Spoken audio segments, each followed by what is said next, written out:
ഹരേ കൃഷ്ണ. കണ്ണൻ്റെ ഓടക്കുഴലിലേക്ക് എല്ലാവർക്കും സ്വാഗതം. പ്രലംബാസുര വധം കേട്ടാലോ? ധേനുകാസുര വധം കഴിഞ്ഞതിനു ശേഷം ആ താലവനം പശുക്കൾക്ക് നല്ല മേച്ചിൽ സ്ഥലമായി മാറി. ഭയം കൂടാതെ ഗോപകുമാരന്മാരും അവിടെ പനമ്പഴങ്ങൾ തിന്നു കളിച്ചു രസിച്ചു.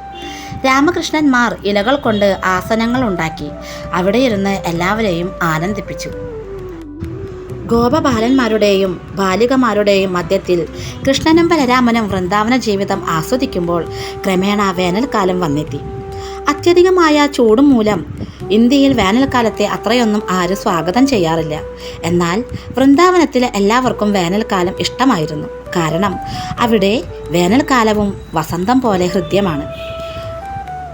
എല്ലാവരിലും നിയന്താക്കളായ ഭഗവാൻ കൃഷ്ണനും ബലരാമനും അവിടെ വസിക്കുന്നത് കൊണ്ടാണ് വേനൽക്കാലം പോലും അവിടെ വസന്തം പോലെ ഹൃദ്യമായത്. സദാ ജലപ്രവാഹമുള്ള അനേകം വെള്ളച്ചാട്ടങ്ങൾ വൃന്ദാവനത്തിലുണ്ട്. ചിവീടുകളുടെ ശബ്ദത്തെ വിഴുങ്ങിക്കളയുന്ന തരത്തിൽ അവയുടെ ഒച്ച അതീവ ഹൃദ്യമായിരുന്നു. എല്ലായിടത്തും വെള്ളം ഒഴുകുന്നതിനാൽ ആ വനപ്രദേശം സദാ ഹരിതാപവും മനോഹരവുമായിരുന്നു. വൃന്ദാവനവാസികൾക്ക് സൂര്യൻ്റെ പൊള്ളുന്ന ചൂടോ ഗ്രീഷ്മത്തിൻ്റെ ഉന്നത ഊഷ്മാവോ ഒരിക്കലും ശല്യമുണ്ടാക്കാറില്ല. വൃന്ദാവനത്തിലെ തടാകങ്ങൾക്ക് ചുറ്റും പച്ചപ്പുല്ലുകൾ വളർന്നു നിൽക്കുന്നുണ്ടാവും. തടാകങ്ങളിൽ താമരപ്പൂക്കൾ വിരിഞ്ഞു നിൽക്കും. അവയിലെ സുരഭികളായ പുഷ്പരേണുക്കൾ വഹിച്ചുകൊണ്ടുള്ള മന്ദപവനൻ വൃന്ദാവനത്തിൽ വീശിക്കൊണ്ടിരിക്കും. യമുനയിലെയും തടാകങ്ങളിലെയും ഓളങ്ങളിൽ നിന്നും അതുപോലെ വെള്ളച്ചാട്ടങ്ങളിൽ നിന്നും കാറ്റിൽ നിന്നും പറന്നു വരുന്ന ജലശിഖരങ്ങൾ വൃന്ദാവനവാസികളുടെ ശരീരത്തെ സ്പർശിച്ച് സുഖകരമായ കുളിർമ പകർന്നിരുന്നു. അതിനാൽ ഗ്രീഷ്മകാലം അവർക്ക് ഒട്ടും ശല്യമുണ്ടാക്കിയിരുന്നില്ല. താരും തളിരുമണിഞ്ഞു നിൽക്കുന്ന തരുനിരകൾ വിരിഞ്ഞു നിൽക്കുന്ന താമരപ്പൂക്കൾ കൊണ്ട് പൂമ്പട്ടു ചാർത്തിയ തടാകങ്ങൾ, പുള്ളിമാനുകൾ കൂത്താടുന്ന പുൽപ്പരപ്പുകൾ, കളകളം പെയ്തു പെയ്തു അങ്ങുമിങ്ങും ഇളകിപ്പറക്കുന്ന പക്ഷികൾ, കേകാരവം മുഴക്കി നർത്തനം ചെയ്യുന്ന മയിലുകൾ, പഞ്ചമം പാടുന്ന കുയിലുകൾ, മൂളിപ്പറക്കുന്ന തേനീച്ചകൾ, ഇങ്ങനെ വൃന്ദാവനം ഏറ്റവും മനോഹരമായി കാണപ്പെട്ടു. സന്തോഷത്തിൻ്റെ നിറകുടമായ കൃഷ്ണൻ ബലരാമനുമൊത്ത് ഗോക്കൾ, ഗോപബാലന്മാർ എന്നിവരാൽ അനുഗതനായി വൃന്ദാവനത്തിൻ്റെ പ്രകൃതി ഭംഗി ആസ്വദിക്കാൻ കുഴലും വിളിച്ച് വൃന്ദാവനത്തിൽ പ്രവേശിച്ചു. മയിൽപ്പീലി പോലെ വിരിഞ്ഞു നിൽക്കുന്ന പൂക്കളും പുതുതായി പൊടിച്ച തളിരുകളും നിറഞ്ഞ പച്ചില കാടുകളിലേക്ക് അവർ കടന്നു. ഇത്തരം പൂക്കൾ കൊണ്ടുള്ള മാല്യങ്ങളും ഗോപീചന്ദനം കൊണ്ടും അവർ അലങ്കൃതമായിരുന്നു. പാട്ടും കൂത്തും മൽപ്പിടുത്തവുമൊക്കെയായി അവർ ആർത്തു രസിച്ചു.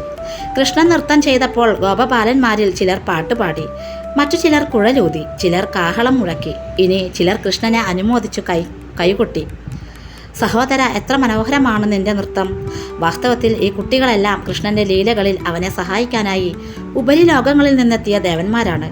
ഗോപന്മാരുടെ വേഷമണിഞ്ഞിരിക്കുന്ന ഈ ദേവന്മാർ കൃഷ്ണനെ നൃത്തം ചെയ്യാൻ കൂടുതൽ പ്രോത്സാഹിപ്പിച്ചു. അവർ കളിക്കൂട്ടുകാരുമായി ഒളിച്ചു കളിച്ചു. ഓടിയും ചാടിയും പരസ്പരം മല്ലടിച്ചും അവർ സമയം കഴിച്ചു. കൂട്ടുകാർ പാടുകയും ആടുകയും ചെയ്യുമ്പോൾ കൃഷ്ണൻ അവരെ പ്രശംസിക്കും. ചങ്ങാതിമാരെ, നിങ്ങൾ എത്ര ഭംഗിയായി പാടുന്നു! എന്തു ചന്തമാണ് നിങ്ങളുടെ നൃത്തം കാണാൻ! നെല്ലിക്ക കൊണ്ടും മണിയുടെ ആകൃതിയിലുള്ള ഫലങ്ങൾ കൊണ്ടും അവർ പന്ത് കളിച്ചു. പിന്നെ കൂട്ടുകാരുമൊത്ത് കണ്ണുകെട്ടി കളിക്കാറുണ്ടായിരുന്നു. പലപ്പോഴും പലതരം പക്ഷികളെയും മാനുകളെയും അവർ അനുകരിച്ചിരുന്നു. തവളകളുടെ ക്രോംകാരത്തെ അനുകരിച്ച് പരസ്പരം കളിയാക്കി. മരത്തണലിൽ ഊഞ്ഞാലാടി. ചിലപ്പോൾ രാജാവും പ്രജകളും കളിച്ചു. ഇപ്രകാരം കൃഷ്ണനും ബലരാമനും കൂട്ടുകാരോടൊത്ത് എല്ലാത്തരം വിനോദങ്ങളിലും ഏർപ്പെട്ടു. നദികളും തടാകങ്ങളും അരുവികളും ഭംഗിയുള്ള വൃക്ഷങ്ങളും പൂക്കളും കായ്കനികളും നിറഞ്ഞ് ശാന്തി അരുളുന്ന വൃന്ദാവനത്തിൻ്റെ അന്തരീക്ഷം രാമനും ബലരാമനും വേണ്ടുവോളം ആസ്വദിച്ചു.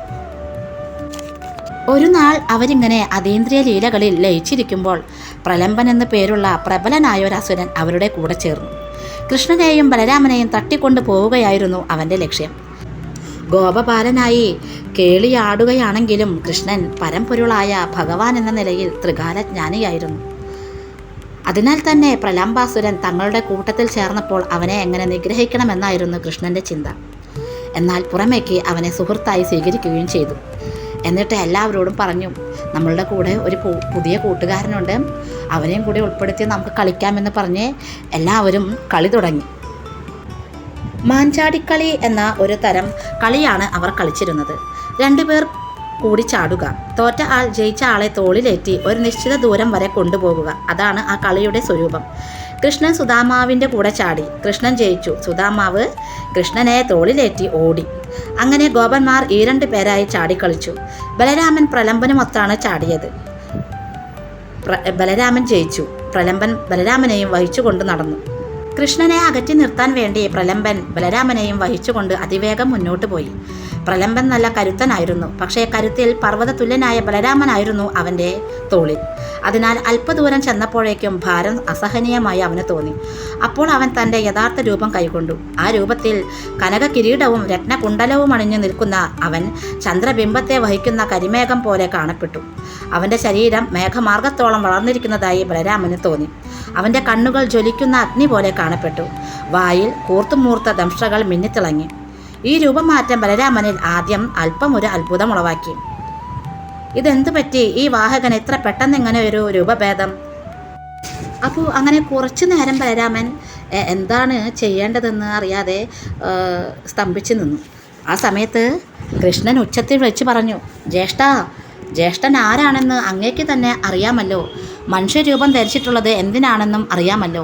നാം 2 പേരും 2 ദേഹമാണെങ്കിലും ഒരേ ശക്തിയാണെന്നുള്ളത് മറന്നുപോയോ? ഭവാൻ ഒന്നും അറിയാത്ത മൂടനെ പോലെ പെരുമാറുന്നത് എന്താണ്? ആ ദൈത്യനെ ഊക്കിൽ ഒരു തട്ടു കൊടുക്കുക. ദേവശത്രുവായ അവൻ്റെ തലയ്ക്ക് മുഷ്ടി ചുരുട്ടി ഒരു ഇടിയും കൊടുക്കുക. ദുഷ്ടന്മാർക്കുള്ള ശിക്ഷ കൊടുക്കുവാൻ മടിക്കേണ്ടതില്ല. കൃഷ്ണൻ്റെ വാക്കുകൾ കേട്ട് തങ്ങളുടെ ജന്മദൗത്യത്തെപ്പറ്റി ഓർമ്മ വന്ന ബലരാമൻ വജ്രതുല്യമായ തൻ്റെ മുഷ്ടി കൊണ്ട് പ്രലംബൻ്റെ ശിരസിൽ ഒരു പ്രഹരം കൊടുത്തു. തലയോട് ദൂരെ തെറിച്ചു വീണു. മുട്ടുകൊണ്ട് ഒരു ഇടിയും കൊടുത്തു.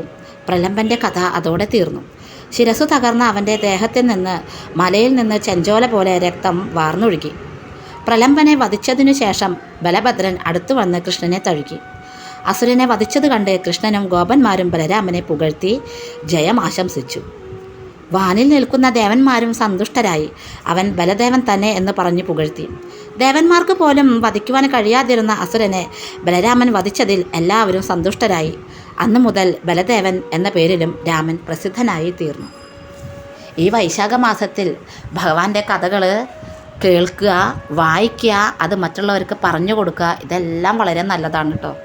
അപ്പോൾ ഏതെങ്കിലും ചാനലിൽ നിന്നോ അല്ലെങ്കിൽ ഏതെങ്കിലും പുസ്തകത്തിൽ നിന്നോ കഥകളൊക്കെ വായിക്കുക, ആർക്കെങ്കിലുമൊക്കെ പറഞ്ഞു കൊടുക്കാൻ ശ്രമിക്കുക. അങ്ങനെ എപ്പോഴും ഭഗവാന്റെ നിരന്തര സ്മരണയിലായിരിക്കാൻ ശ്രമിക്കുക. അങ്ങനെ എല്ലാവർക്കും ഭഗവാന്റെ സ്മരണ എപ്പോഴും ഉണ്ടാവാനായിട്ട് ഭഗവാൻ നമ്മളെല്ലാവരെയും അനുഗ്രഹിക്കട്ടെ. സർവം ശ്രീ രാധാകൃഷ്ണ അർപ്പണമസ്തു. ജയ ശ്രീ രാധേ രാധേ. ഹരി ഹരി ബോൽ.